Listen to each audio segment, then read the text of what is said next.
كانوا قليلا من الليل ما يهجعون وبالأسحار هم يستغفرون. بسم الله الرحمن الرحيم. السلام عليكم ورحمة الله وبركاته.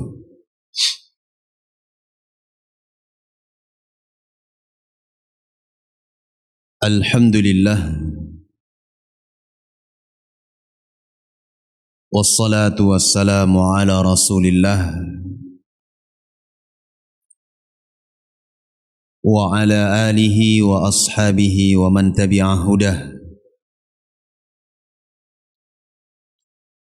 أشهد أن لا إله إلا الله وحده لا شريك له وأشهد أن محمدا عبده ورسوله صلى الله عليه وعلى آله وصحبه وسلم تسليما كثيرا. أما بعد،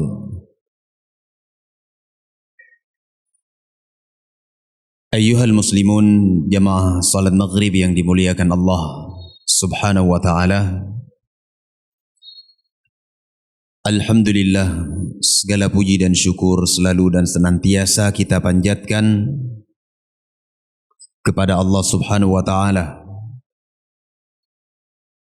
Dialah Allah subhanahu wa ta'ala yang kembali mempertemukan kita di masjid yang mulia ini, di salah satu dari rumah-rumah Allah.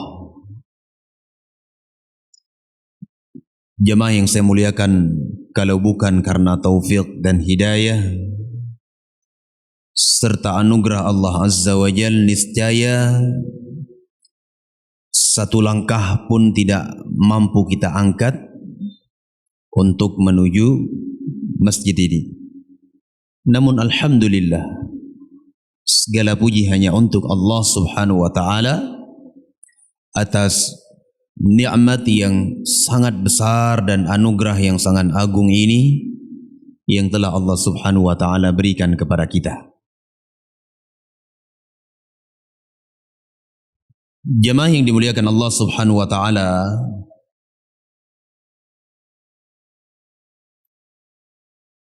insyaallah malam hari ini kita akan membaca poin yang berikutnya berkaitan tentang tauhid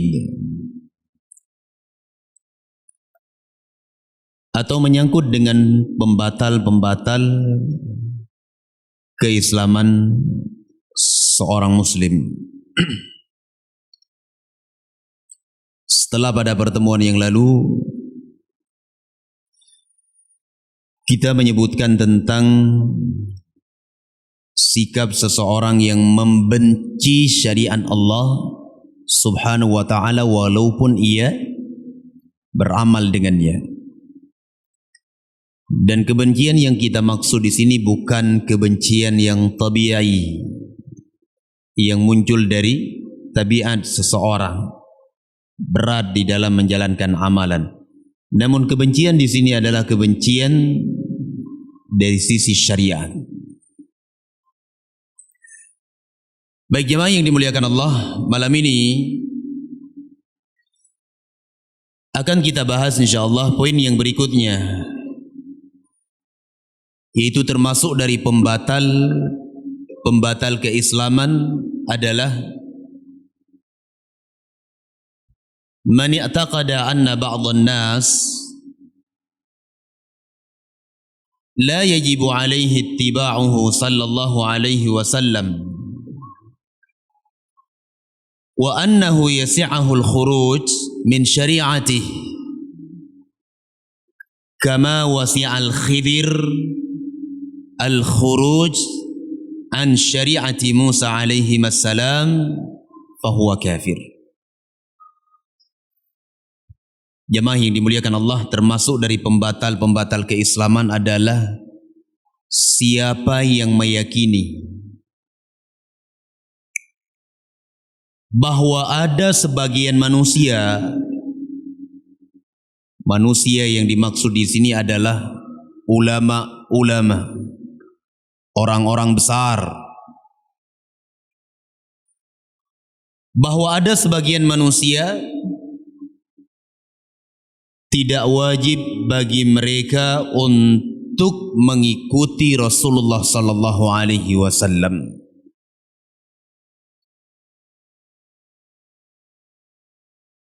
Dan ia meyakini bahwa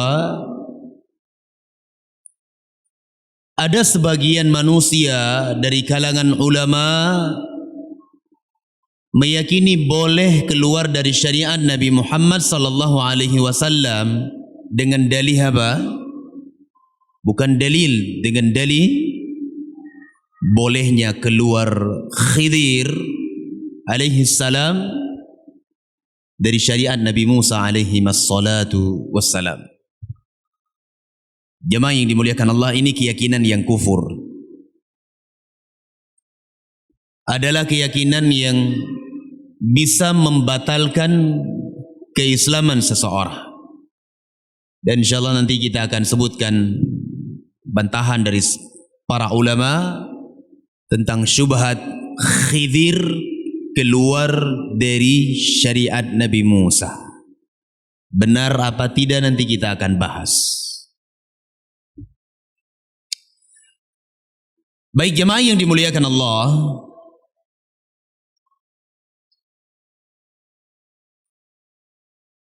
ada satu hal penting yang harus difahami terlebih dahulu berkaitan dengan pembahasan kita malam hari ini. Apa itu? Yaitu wajibnya kita berilmu, mengetahui bahwasanya dalil-dalil baik itu Al-Quran ataukah itu sunnah Nabi Muhammad sallallahu alaihi wasallam ataukah ijma' kesepakatan para ulama, semuanya ini menunjukkan bahwa syariat Nabi Muhammad sallallahu alaihi wasallam itu umum kepada seluruh manusia, seluruh bangsa jin dan manusia. Dan tidak boleh seorang pun keluar dari syariat Nabi Muhammad sallallahu alaihi wasallam. Tidak boleh. Allah Azza wa Jalla berfirman di dalam Al-Quranul Karim. Allah berfirman di dalam surah Saba ayat 28. Wa ma arsalnaka illa kaffatan linnas bashiran wa nadhira walakinna aktharan nasi la ya'lamun. Allah berfirman, tidaklah kami mengutus engkau wahai Muhammad melainkan apa? Kaffatan, menyeluruh kepada seluruh manusia. Basyiran wa nadhira, sebagai pemberi peringatan, sebagai pembawa kabar gembira bagi orang-orang yang beriman. Walakinna aktsaran nasi la ya'lamun, akan tetapi kebanyakan manusia tidak mengetahuinya. Ayat ini jemaah yang dimuliakan Allah jelas sekali, gamblang sekali menjelaskan kepada kita bahwa yang namanya syariat Nabi Muhammad sallallahu alaihi wasallam itu umum kepada seluruh bangsa jin dan manusia. Karena kata para ulama ahli tafsir, kalimat an-nas di dalam ayat ini diitlakkan dan dimaksudkan dengannya adalah jami' ats-tsaqalain, jin dan manusia, semuanya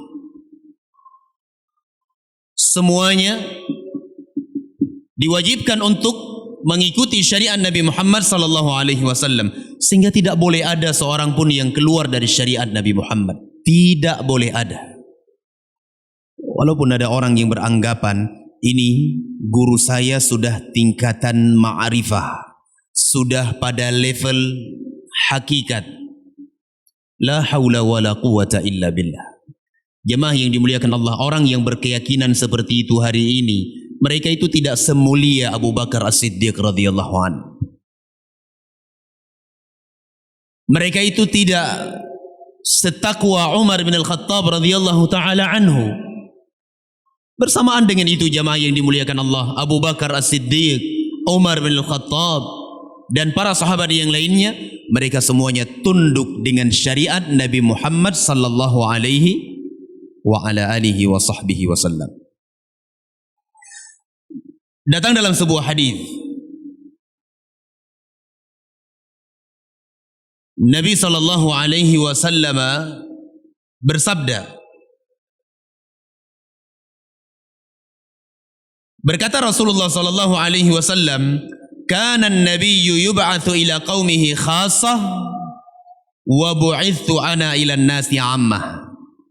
Diriwayatkan oleh Imam Al-Bukhari wa Muslim dari Jabir bin Abdullah radhiyallahu anhuma. Nabi sallallahu alaihi wasallam bersabda, dahulu seorang nabi itu diutus oleh Allah Subhanahu wa taala kepada kaumnya secara khusus. Musa diutus kepada Bani Israel. Nabi Saleh Allah utus kepada kaumnya. Nabi Lut Allah Subhanahu wa taala utus kepada kaumnya. Adapun aku, kata Nabi Muhammad sallallahu alaihi wasallam, diutus oleh Allah Subhanahu wa taala kepada manusia seluruhnya. Makanya kata Nabi sallallahu alaihi wasallam di dalam hadis yang diriwayatkan oleh Imam Muslim, la yasma'u bi ahadun min hadhihi al-ummah yahudiyyin aw nasraniyyin thumma yamutu wa lam yu'min bima ursiltu bihi illa kana min ashabin nar. Beliau sallallahu alaihi wasallam bersabda, tidaklah mendengar aku telah diutus oleh Allah Azza wa Jalla membawa risalah yang mulia ini. Tidaklah seorang pun mendengar aku diutus oleh Allah, baik dia seorang Yahudi ataukah ia seorang Nasrani, kemudian dia mati dalam keadaan tidak beriman dengan apa yang aku bawa, maka ia termasuk dari penghuni neraka. Bahkan Rasulullah mengatakan, "Lau kana Musa hayyan," kalau seandainya Musa masih hidup hari ini, kata Rasulullah, niscaya Musa harus mengikuti ajaran risalah yang aku bawa. Sehingga jemaah yang dimuliakan Allah, jelas dan gamblang sekali kepada kita bahwa keyakinan ada sebagian manusia boleh keluar dari syariat Nabi Muhammad, tidak harus ikut Nabi Muhammad, karena tingkatannya sudah ma'rifah, tingkatannya sudah di atas, levelnya itu sudah tinggi sekali. Jadi dia langsung mengambil ilmu dari Allah Azza wa Jal, tak perlu ngambil ilmu dari orang yang sudah mati. Ini keyakinan jemaah yang dimuliakan Allah adalah keyakinan kufur. Keyakinan kufur bisa membatalkan keislaman seseorang. Bagaimana bisa kita menyelisih ayat-ayat Allah Azza wa Jalla, Al-Quranul Karim, hadis-hadis Nabi, kesepakatan para ulama, semuanya itu menunjukkan bahwa tidak boleh ada seorang pun yang keluar dari syariat Nabi Muhammad. Tidak boleh ada. Maka dari itu jamaah yang dimuliakan Allah, hendaknya kita berhati-hati dengan keyakinan-keyakinan seperti ini. Allah Azza wa Jalla berfirman di dalam Al-Quranul Karim tentang tidak bolehnya seseorang menyelisihi syariat Nabi Muhammad sallallahu alaihi wasallam. Allah katakan di dalam Al-Quranul Karim, di dalam surah An-Nur ayat 63, "Falyahdharil ladzina yukhalifuna an amrih." Kata Allah, maka berhati-hatilah mereka-mereka yang menyelisihi perintah Nabi Muhammad sallallahu alaihi wasallam.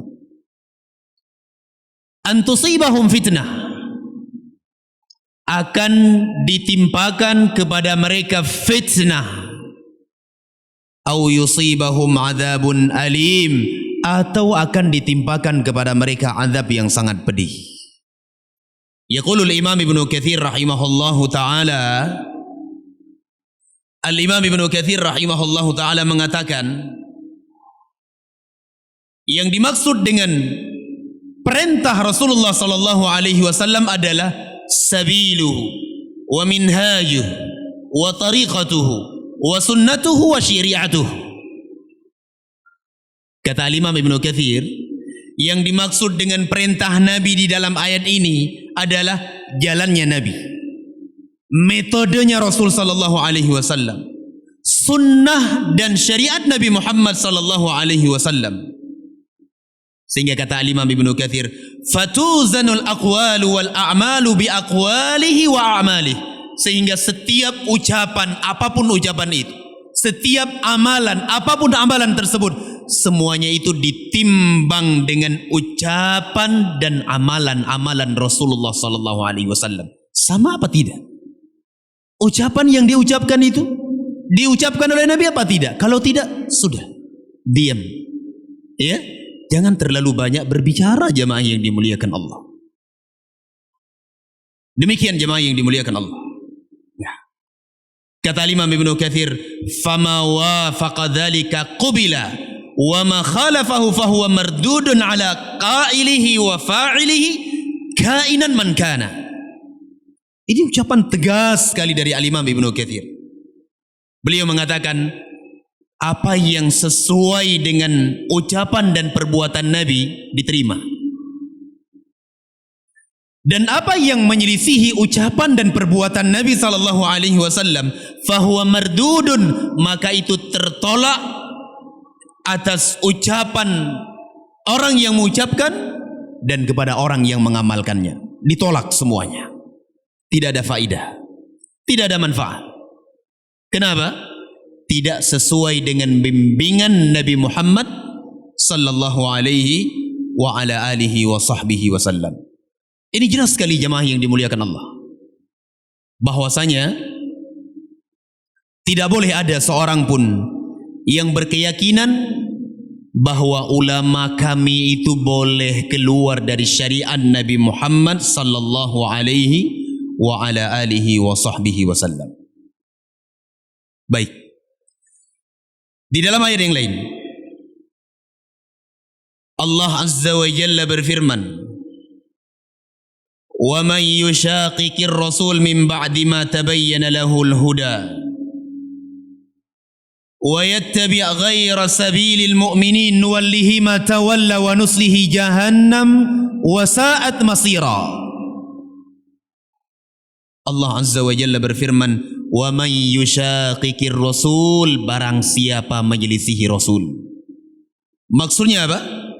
Kata Al-Imam Ibnu Jarir At-Tabari rahimahullahu ta'ala, yang dimaksud dengan menyelisihi Nabi sallallahu alaihi wasallam adalah menyelisihi petunjuk Nabi, menyelisihi sunnah Nabi sallallahu alaihi wasallam dan syariat yang dibawa oleh Rasulullah sallallahu alaihi wasallam.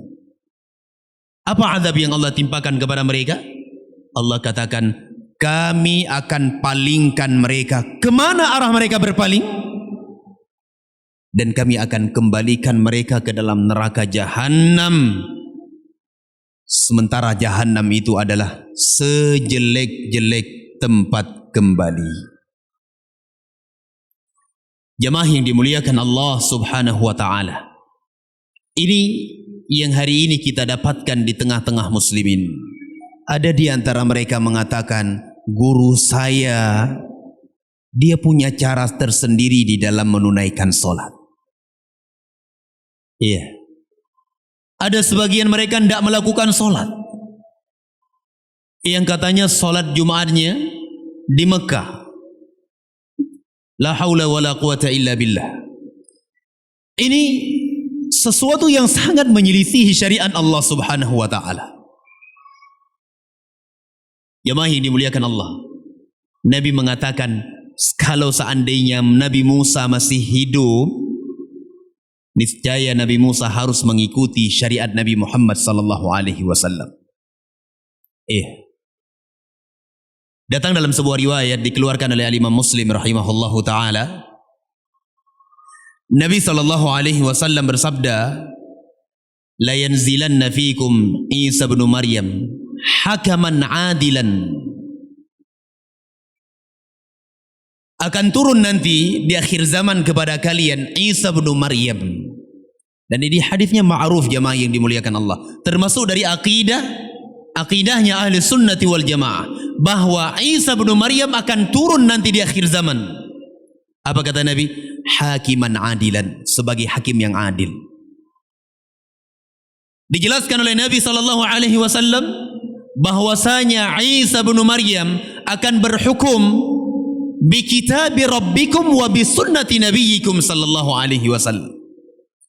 Akan berhukum dengan kitab yang Allah turunkan kepada kalian, Al-Quran, dan dengan sunnah Nabi kalian, itu sunnah Nabi Muhammad sallallahu alaihi wasallam. Bagaimana bisa kita mengatakan bahwa ada sebagian orang, ada sebagian manusia mengklaim dirinya bahwa saya boleh keluar dari syariat Nabi Muhammad sallallahu alaihi wasallam. Tingkatan saya sudah ma'rifah, tingkatan saya sudah tinggi, sudah ini. Na'udzubillah. Kita berlindung kepada Allah Subhanahu wa ta'ala. Baik jemaah yang dimuliakan Allah, kemudian kata beliau rahimahullahu ta'ala, sebagaimana bolehnya Khidir keluar dari syariat Nabi Musa. Ini alasan jemaah yang dimuliakan Allah. Ini merupakan syubhat yang mereka lontarkan di hari-hari ini. Mereka mengatakan bahwa coba lihat dulu Khidir, beliau tidak mengikuti ajaran Nabi Musa alaihi salatu wassalam. Jadi apa salahnya kami keluar dari syariat Nabi Muhammad? Toh ternyata Khidir boleh keluar dari syariat Nabi Musa. Jemaah yang dimuliakan Allah, ada beberapa hal yang harus kita luruskan di sini. Yang pertama adalah anna Musa alaihi salam lam yakun mab'utsan ila al-Khidir. Yang pertama yang harus kita fahami dan kita jawab bahwasanya Musa alaihi salatu wassalam, yang beliau adalah seorang nabi dan rasul, beliau itu tidak diutus oleh Allah Subhanahu wa taala kepada Khidir.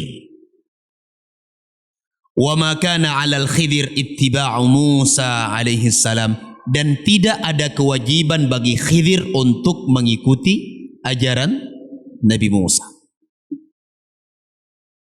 Kenapa demikian jemaah yang dimuliakan Allah? Karena Musa itu diutus oleh Allah Subhanahu wa taala kepada siapa? Bani Israel. Sedangkan Khidir bukan termasuk dari Bani Israel. Bagaimana bisa mereka mengatakan bahwa bolehnya Khidir keluar dari syariat Nabi Musa, sedangkan Nabi Musa tidak diutus oleh Allah Azza wa Jalla kepada Khidir? Musa diutus oleh Allah Subhanahu wa taala kepada Bani Israel, orang-orang al-Yahud. Sehingga dengan jawaban ini batillah ucapan dan keyakinan mereka tersebut. Yang kedua,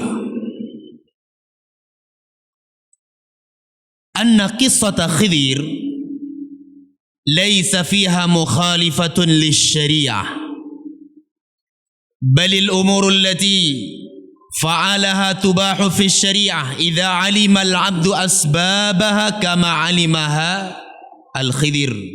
ولهذا لما بين أسبابها لموسى وافقه على ذلك ولو كان مخالفا لشريعته لم يوافق بحال. Jawaban yang kedua jemaah yang dimuliakan Allah, bahwa apa yang menyangkut dengan kisah Khidir ini Allah sebutkan di dalam surat apa? Di dalam surah Al-Kahfi. Allah sebutkan Khidir ketika bersama dengan Nabi Musa, beliau melobangi sebuah perahu. Beliau punya alasan melobangi perahu. Beliau membunuh seorang anak kecil. Beliau menegakkan sebuah dinding yang sudah roboh.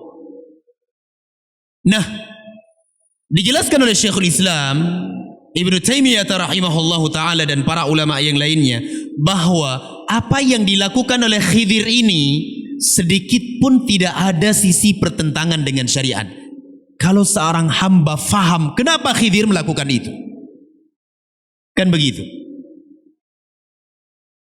Sehingga jemaah yang dimuliakan Allah, ketika Khidir alaihi salam menjelaskan kepada Musa, wahai Musa, aku melakukan ini karena begini, begini dan begini. Aku melobangi sebuah perahu, alasannya adalah begini. Aku membunuh seorang anak, alasannya adalah begini. Ketika Khidir menjelaskan ini kepada Musa, Musa langsung menyetujui kalau seandainya, ya, Musa itu diutus kepada Khidir, niscaya Khidir tidak boleh melakukan apapun, dan niscaya Musa tidak akan menyetujui apa yang dilakukan oleh Khidir tersebut. Sehingga jemaah yang dimuliakan Allah, keyakinan tersebut merupakan keyakinan yang batil. Tidak datang padanya dalil, baik Al-Quran maupun sunnah Nabi Muhammad sallallahu alaihi wa ala alihi wa sahbihi wasallam. Jawaban yang berikutnya dijelaskan oleh para ulama.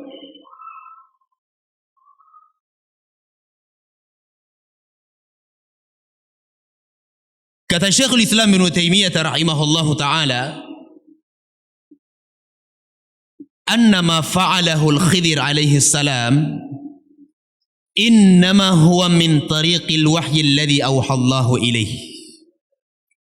Bahwa apa yang dilakukan oleh Nabi Khidir, ya, semuanya itu merupakan melalui jalur wahyu dan perintah Allah subhanahu wa ta'ala. Ini menunjukkan bahwasanya Khidir itu adalah seorang nabi. Allah turunkan kepadanya wahyu.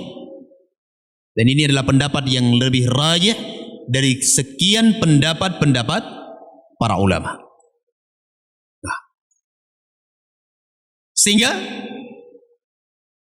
apa yang dilakukan oleh Khidir tersebut itu bukan cuma berasal dari prasangka ataupun keinginan dari Khidir yang beliau lakukan dari perbuatannya melobangi perahu, membunuh seorang anak, menegakkan sebuah dinding rumah yang roboh. Semuanya ini adalah berdasarkan perintah Allah subhanahu wa ta'ala. Jadi tidak ada sisi pertentangan dengan syariat Allah subhanahu wa ta'ala. Tidak ada yang namanya Khidir itu keluar dari syariat Nabi Musa.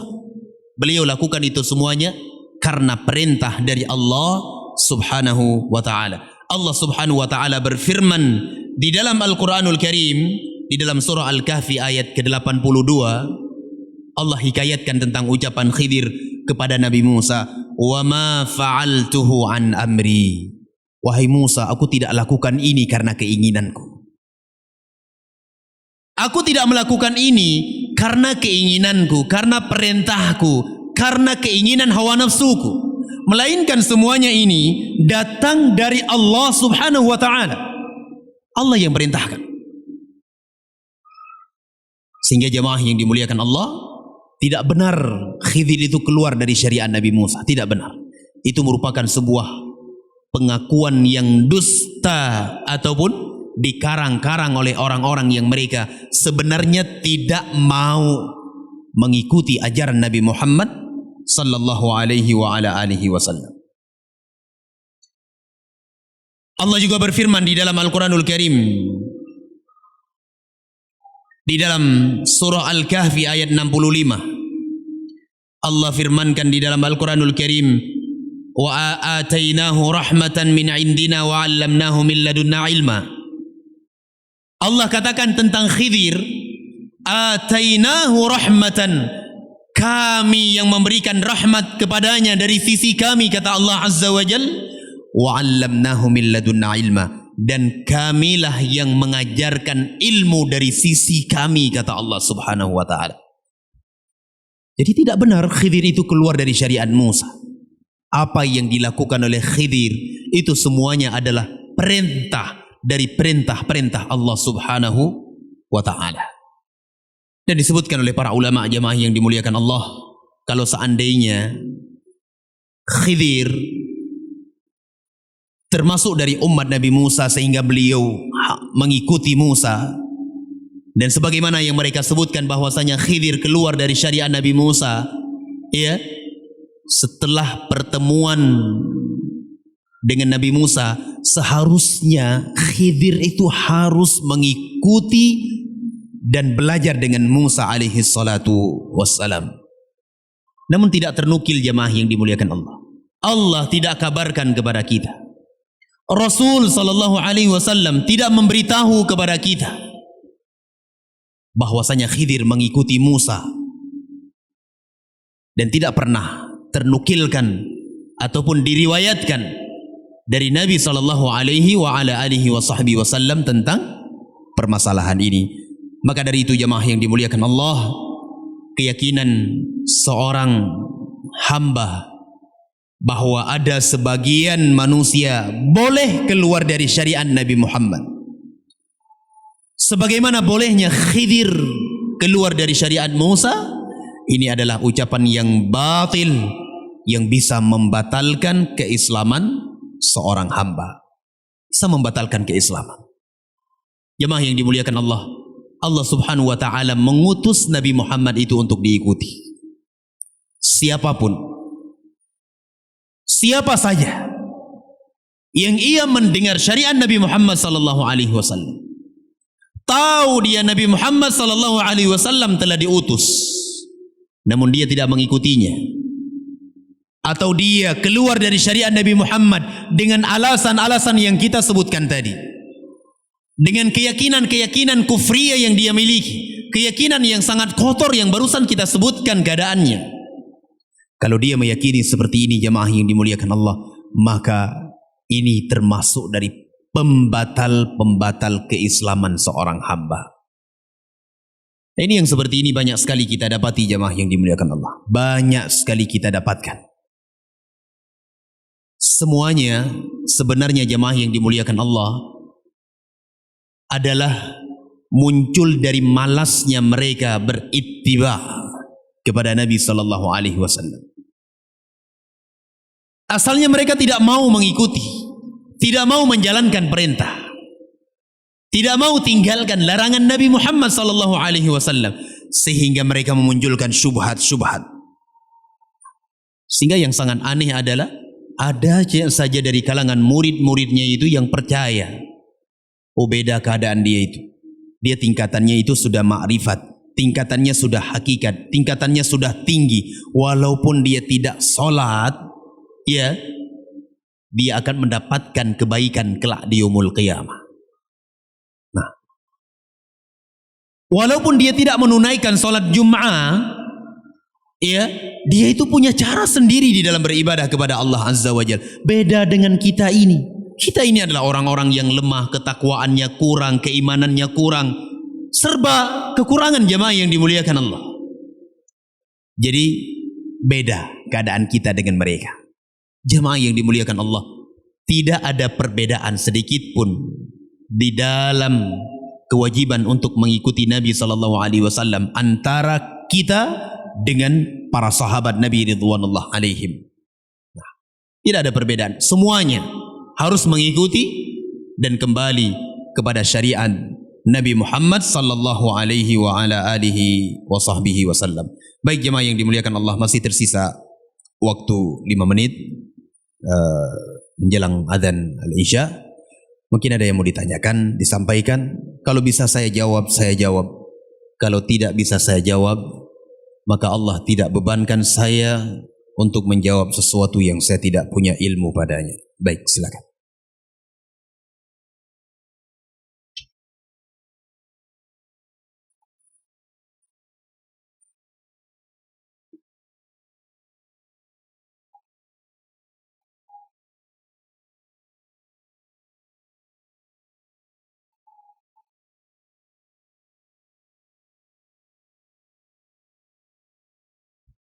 Tidak ada ya?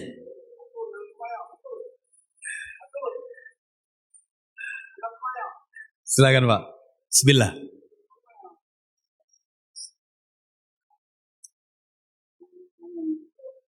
Salam. Jadi